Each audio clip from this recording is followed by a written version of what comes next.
Kag sa good vibes, isa ka rare nga klase sang bulak ang nakit-an sa Mount Canlaon Natural Park nga parte pa sang area sang barangay Ilihan sa Baguio City.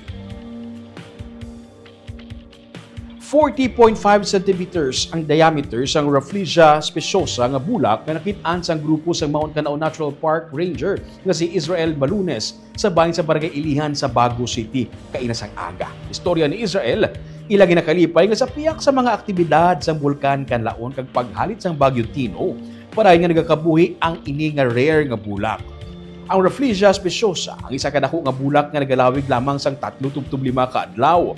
Nagausbong ang baho sini nga do kasubong sang patay nga sapat nga amo naga-attract sa mga langaw nga nagaserbi nga pollinators.